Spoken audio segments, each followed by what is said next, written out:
Hello viewers, কেমন আছেন সবাই?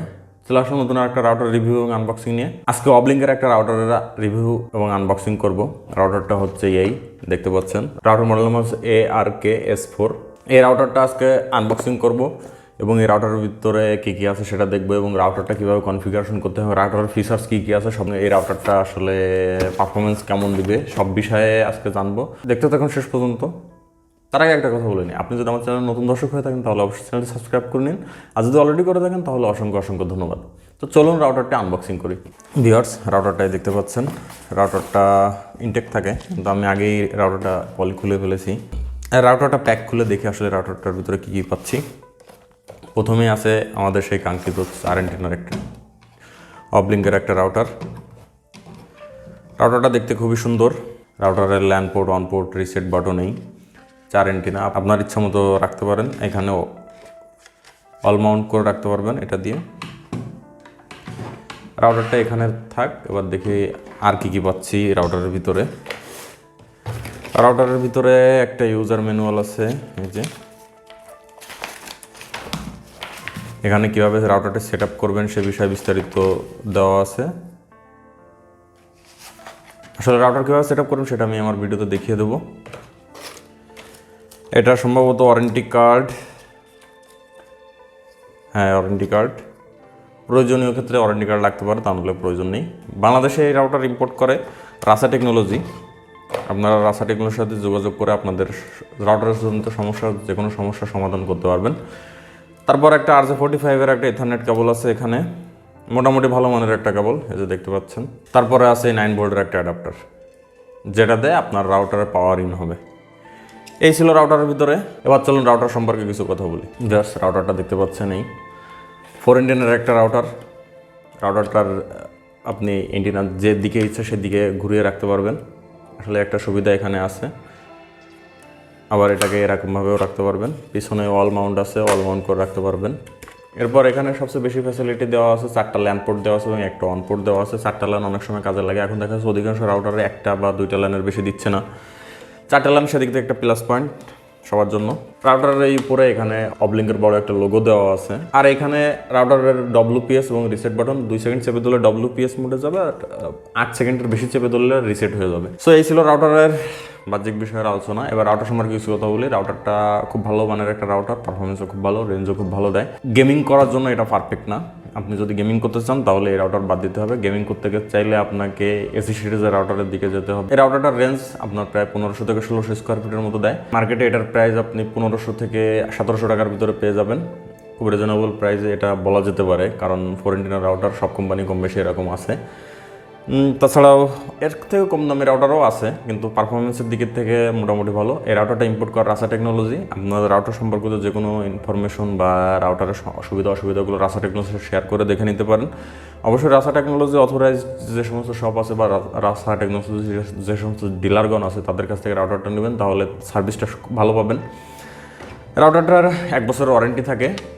এর ভিতরে আপনি রাউটারটা যদি নষ্ট হয়ে যায় তাহলে অবশ্যই রাউটারটা রিপ্লেস পাবেন। যে কোনো সমস্যায় রাউটারটা ওয়ারেন্টি পাবেন। রাউটারটার তো বলেছি 1500 থেকে 1600 স্কোয়ার ফিটের জায়গা কভার করে। একসাথে 5-6 জন 7-8 জন গেমিং করা যায়। কিন্তু রাউটারটার অসুবিধা হচ্ছে এই রাউটারটা only single brand. Dual brand হলে আসলে বেশি ভালো হতো, কিন্তু বাজেটের দিকে রাউটারটা মোটামুটি ভালো। সাথে 2-3 জনের বেশি গেম খেললে রাউটারটার পারফরমেন্স খারাপ হয়ে যায়। রাউটার পারফরমেন্স দিকে থেকে মোটামুটি ভালো, অন্যান্য রাউটারের থেকেই ভালো। কোনো রাউটারের নাম বলবো না, কিন্তু দেখা যাচ্ছে মার্কেটে যে সমস্ত রাউটার সচরাচর অনেক বেশি ভালো চলে তার থেকেও রাউটারটা গেমিং পারফরমেন্স ভালো দেয়। এদিক থেকে নিতে পারেন, কারণ গ্রামগঞ্জে আসলে 5 GHz অনেকেই বুঝেন, অনেকেই 5 GHz সাপোর্টেড ডিভাইস নাই। যাদের 5 GHz সাপোর্টেড ডিভাইস নেই তারা এই রাউটারটা নিতে পারেন, অনায়াসে ভালোভাবে চালাতে পারবেন। রাউটারটা সম্পর্কে বেসিক ধারণা, রাউটারটা আনবক্সিংও হলো। এবার চলুন রাউটারটা কীভাবে কনফিগারেশন করবেন, পিসি দিয়ে এবং ফোন দিয়ে কীভাবে কনফিগারেশন করবেন সম্পূর্ণটাই আমি দেখাবো। সর্বপ্রথম চলুন কম্পিউটারের স্ক্রিনে যাই, তারপরে মোবাইল দিয়ে কীভাবে করবো সেটাও দেখিয়ে দেবো। পিসি দিয়ে এই রাউটার কনফিগারেশনের জন্য রাউটারের সাথে দেওয়া ইথারনেট কেবলটা রাউটারের যে কোনো একটা ল্যান পোর্টে লাগাবেন। এরপর রাউটারের সাথে দেওয়া পাওয়ার অ্যাডাপ্টারটা রাউটারের ডিসি ইনে লাগাবেন, লাগিয়ে এটা পাওয়ারের সাথে কানেক্ট করবেন, আর এইটা পিসির সাথে কানেক্ট, এবং আপনার আইএসপি থেকে যে কেবলটা আসছে সেটা রাউটারের অন পোর্টে লাগাবেন। তারপর কনফিগারেশন, রাউটারটি পিসির লাইনের সাথে কানেক্ট করার পর আপনি আপনার পছন্দ মতো যে কোনো একটা ব্রাউজার ওপেন করে নেবেন। আমি আমার ইচ্ছা মতো পছন্দ মতো ক্রোম ব্রাউজার ওপেন করে নিলাম। তারপর আপনি ওয়াভলিঙ্কের আইপি অ্যাড্রেস 192.168.10.1 আমি এই অ্যাড্রেসটা ডিসক্রিপশন বক্সে দিয়ে দেবো, দিয়ে ইন্টারপ্রেস করবেন। করলে ওয়াভলিঙ্কের যেটা ইন্টারপ্রেসের পেজ, সে পেজটা আসবে। এখানে পাসওয়ার্ড অ্যাডমিন লিখবেন, ডিফল্ট অবস্থায় অ্যাডমিন থাকে ছোটো হাতের, দিয়ে লগ ইন করবেন। লগ ইন করার পর কিছুটা সময় নেবে লোডিং হতে। হওয়ার পর রাউটারটা এই পেজটা ওপেন হবে। হওয়ার পর এখান থেকে আপনি অপশনগুলো যেটা ইচ্ছা, যেহেতু আমরা গ্লোবালি রিজিয়ন, সেটা আমি গ্লোবাল দিয়ে দেবো এখানে, দিয়ে ওকে করে দেবো। ওকে করার পর এখানে সাকসেস মেসেজ আসবে। সাকসেস মেসেজ আসার পরে এখানে আমার ডিভাইস একটা কানেক্টেড আছে সেটা দেখাচ্ছে। এবার ইন্টারনেট সেটিংসে যে এখানে আপনি কি সেট আপ করবেন, পিপিওই দিয়ে সেট আপ করবেন, স্ট্যাটিক আইপি দিয়ে না ডাইনামিক আইপি দিয়ে, WISP দিয়ে। যদি WISP দিয়ে সেট আপ করতে চান তাহলে লোডিং নেবে, নিয়ে আপনার এই যে একটা সিগন্যাল এখানে দেখাচ্ছে, এই সিগন্যাল কানেক্ট করে WISP তে চালাতে পারবেন। ডাইনামিক আইপি অটোমেটিক, মানে আপনি রাউটার টু রাউটার কানেক্ট করার জন্য ডাইনামিক আইপি ব্যবহার করা হয়। স্ট্যাটিক আইপি আপনার আইএসপি যদি আপনাকে স্ট্যাটিক আইপি দেয় এবং আইপি সিরিজ দেয় একটা বা একটা গেটওয়ে দেয়, তাহলে এখানে সেটা দিতে হবে। পিপিওই দিলে ইউজার নেম পাসওয়ার্ড, সে ধরুন আপনার আইএসপি আপনাকে একটা ইউজার নেম দিয়েছে টেস্ট, পাসওয়ার্ড টেস্ট দিয়ে ওকে করলে আপনার রাউটারের অন সাইট কনফিগারেশন হয়ে যাবে। তারপর আপনি ল্যান সেট আপে যাবেন। এখানে আপনি অ্যাডভান্সে যেও সার্ভার নেম দিতে পারেন যদি আপনার আইএসপি আপনাকে প্রোভাইড করে, তা না হলে এখানে টেস্ট বা আপনার আইডি পাসওয়ার্ড দিয়ে রাখবেন। স্ট্যাটিক দিলেও তাই, অ্যাডভান্সে যদি আপনার এক্সট্রা কিছু দেয়, সাধারণত আইএসপিরা এক্সট্রা কিছু দেয় না। ডাইনামিক আইপির ক্ষেত্রে আসলে এখানে অ্যাডভান্স কিছু নাই। আপনার ডাইনামিক আইপি আসলে অটোমেটিক নিয়ে নেয় রাউটার টু রাউটার কানেক্টের ক্ষেত্রে, বা আইএসপি যদি সেকেন্ডারি কানেকশন দিয়ে থাকে আপনাকে ডাইনামিক আইপি, তাহলে ডাইনামিক হয়ে যাবে। এরপর যাবো ল্যান সেটআপে। ল্যান সেটআপে আসলে তেমন কিছু করার প্রয়োজন পড়ে না, কারণ অটোমেটিক সেট হয়ে থাকে রাউটার যখন সেট হয়ে যায়। এরপর ওয়্যারলেস সেটিংসে যেহেতু আমরা আগে থেকে এখানে গ্লোবাল দিয়ে রেখেছি, গ্লোবালি হবে, তা না হলে আসলে ভাষা চেঞ্জ হয়ে যাবে, যেটা আসলে আমরা কাজ করতে পারবো না।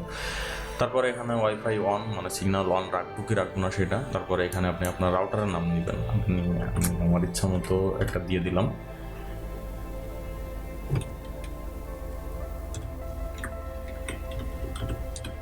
এখানে পাসওয়ার্ড আপনি আপনার ইচ্ছা মতো দিবেন।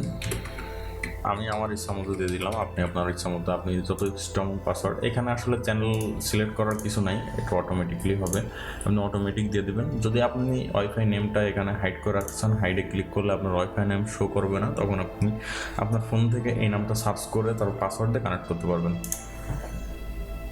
আমি আমার ইচ্ছা মতো এখানে পাসওয়ার্ড দিয়ে রাখছি। এখানে চ্যানেল আসলে 20-40 মেগাহার্টজ, আপনি 20 দিলে আসলে রেঞ্জের একটা ব্যাপার স্যাপার থেকে যায়। তারপর এখান থেকে ওকে সিগন্যাল স্ট্রেংথ এখানে দেওয়া আছে, হাই লো, এখান থেকে আপনি সিগন্যাল কমাতে বাড়াতে পারবেন।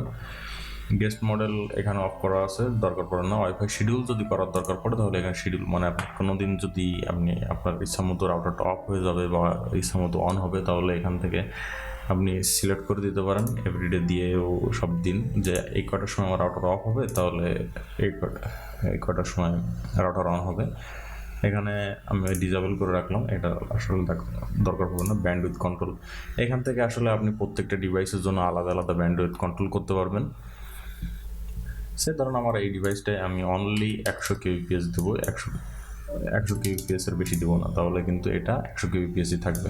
এখানে আমি ডিলিট করে দিলে নো লিমিট থাকবে। আপনি এখানে যতগুলো আছে ততগুলো, এখান থেকে আপনি আপনার এটা টিকমার্ক যদি উঠিয়ে দেন, তাহলে আপনি আর এটা কানেক্ট হবে না, মানে ব্লক লিস্টে চলে যাবে।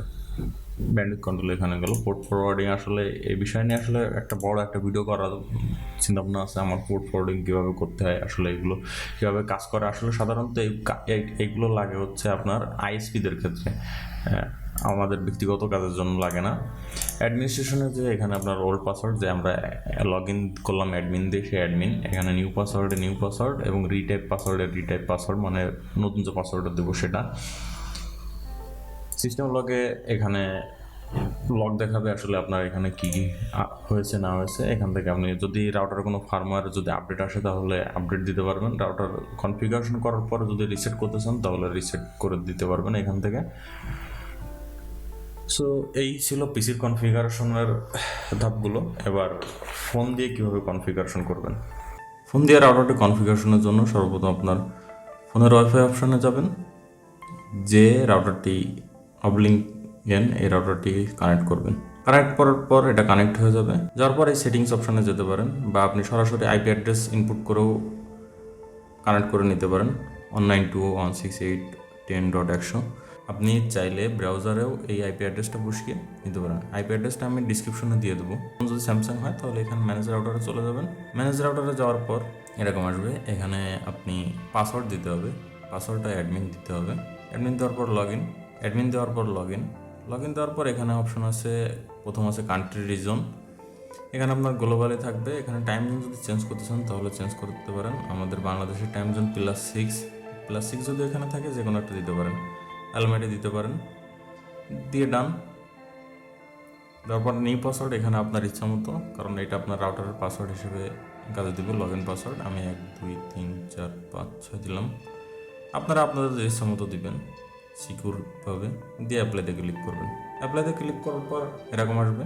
এখানে বেশ কিছু অপশান আছে, স্ট্যাটাস আছে, দেখতে পাচ্ছেন ওয়াইজার্ড আছে, ওয়াইফাই আছে, সেট আপ আছে, এখানে WASP আছে, এপি আছে, রাউটার আছে। আপনি রাউটার মোডে চলে যাবেন। রাউটার মোডে চলে যাওয়ার পর এখানে 3টা অপশান দেখতে পাবেন, PPPoE, স্ট্যাটিক, ডাইনামিক। আপনি যদি রাউটার টু রাউটার কানেক্ট করতে চান তাহলে ডাইনামিকই থাকবে, সেখানে আপনার কোনো চেঞ্জ করা লাগবে না। যদি আপনি স্ট্যাটিক, আপনার আইএসপি থেকে যদি আপনার স্ট্যাটিক আইপি দেয় তাহলে এখানে আইপি অ্যাড্রেসগুলো দিবেন, গেটওয়ে দিবেন, এখানে IP address, subnet mask, gateway IP দিয়ে ডিএনএস বসিয়ে দিবেন। মানে আইএসপি আপনাকে সবগুলো প্রোভাইড করবে, আপনার নিজের ইচ্ছামতো কিছু দিলে আসলে কানেক্ট হবে না। তারপরে যদি আপনার আইএসপি আপনাকে PPPoE দেয়, ইউজার আইডি এবং পাসওয়ার্ড দেয়, সেক্ষেত্রে কী করবেন, এখানে অ্যাকাউন্ট নেম ধরেন সেটা যে কোনো কিছু হতে পারে, আপনি আইএসপি যেটা দেবে সেটাই এখানে ইনপুট করবেন। করার পর এখানে SSID নেম যদি আপনি চেঞ্জ করতে চান তাহলে চেঞ্জ এখান থেকে করতে পারবেন। সিকিউরিটি টাইপ যদি আপনি সিকিউরিটি ওপেন করে দেন তাহলে লাগবে না, আর সবগুলোতেই লাগবে। আমি WPA2 মিক্স করব। মিক্স করার জন্য এখানে ওয়াইফাই পাসওয়ার্ডটা দিতে হবে। ওয়াইফাই পাসওয়ার্ড যেটা ইচ্ছা সেটাই দিতে পারেন, মিনিমাম 8 ডিজিট হতে হবে। 8 ডিজিট হওয়ার পর অ্যাপ্লাই দিলে আপনার রাউটারটা কনফিগারেশন হয়ে যাবে। এখানে সেট আপে যে আরও অনেক কিছুই এখানে দেখতে পারবেন, ইন্টারনেট সেটিংস অপশান, তারপর আপনার remote web management setting, ping test, MAC filtering, মানে ম্যাক বাইন্ডিং করা যায়, রাউটারটা টাইম সেটিং আছে। এখান থেকে সব কিছুই আপনি চেঞ্জ করে নিতে পারবেন, সেটা আপনার সুবিধা মতো। স্ট্যাটাসে যে এখানে দেখতে পারবেন আপনার রাউটারে কতজন কানেক্ট আছে সেগুলো। ওয়াইজার্ডে যে আপনি আপনার রাউটারটা যদি এপি মোডে কনভার্ট করতে চান বা WISP মোডে কনভার্ট করতে চান সেটা করতে পারবেন। ওয়াইফাইতে যে আপনি আপনার রাউটারের ওয়াইফাই সেট আপে চেঞ্জ করতে পারবেন, যেমন নাম, পাসওয়ার্ড। তারপর ওয়াইফাই সিগন্যাল এখান থেকে আপনি বাড়িয়ে কমিয়ে নিতে পারবেন। সবচেয়ে বড় সুবিধা হচ্ছে এখান থেকে এখানে এটা টেনে নিয়ে আসলে কমিয়ে বাড়িয়ে নিতে পারবেন। আজ পর্যন্তই এই রাউটারটি সম্পর্কে বিস্তারিত তথ্য আপনাদের সামনে তুলে ধরার চেষ্টা করেছি এবং এই রাউটার সম্পর্কে বিস্তারিত আপনাদের জানার চেষ্টা করেছি। ভিডিও যদি ভালো লাগে থাকে তাহলে অবশ্যই চ্যানেল সাবস্ক্রাইব করে রাখবেন এবং বেল আইকনটি বাজিয়ে রাখবেন, যাতে করে আমার পরবর্তীতে যে কোনো আপডেট সবার আগে পান।